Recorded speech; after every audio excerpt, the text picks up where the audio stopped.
Oh yeah, let me tell you something. Boys and girls, I got to tell you this. If you're gonna miss anything, don't miss the Roman show, because otherwise you'll never grow. This is the Roman Show. All right, Brian. So first and foremost, let's talk about here coming to Miami, Florida. How did it come about? Well, Roman, you know, ever since I was just a little baby B, I fell in love with wrestling.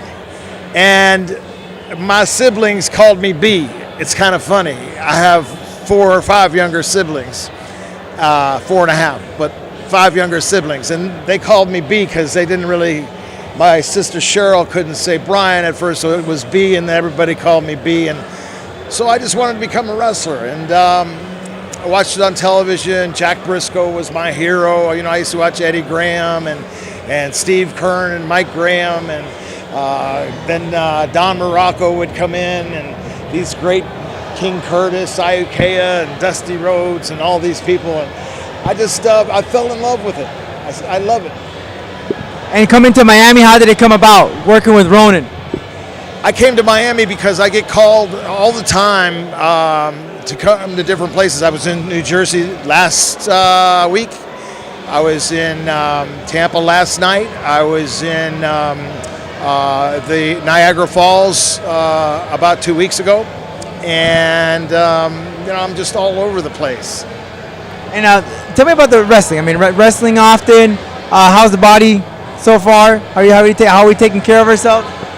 The body's holding up pretty good. You know, I've got several stitches right here. If you look, I've got stabbed with a bottle in New Orleans. Did that in Hamilton, Ontario.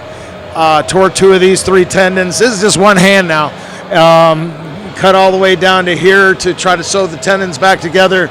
But unfortunately, if you hold this one, the other 2 don't work. So then I had a knee replacement after 5 operations. I've had 4 concussions. I've had my shoulders messed up. My left knee's just went through a quad tendon repair.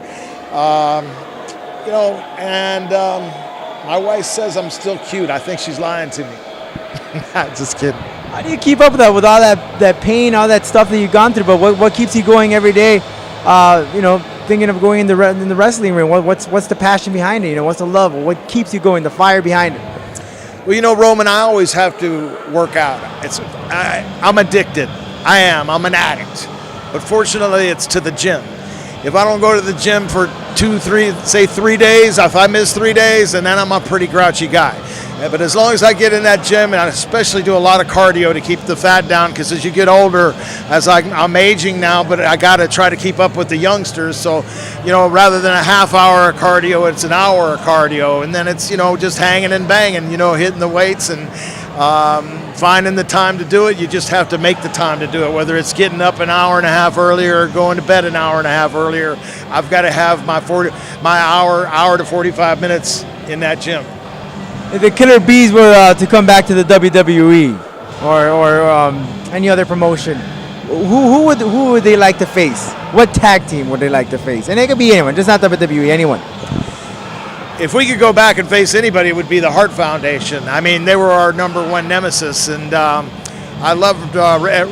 If you read Bret Hart's book, he says his favorite match was the one that the Killer Bees had with him and Anvil and in Los Angeles when we were doing Saturday Night Main Event.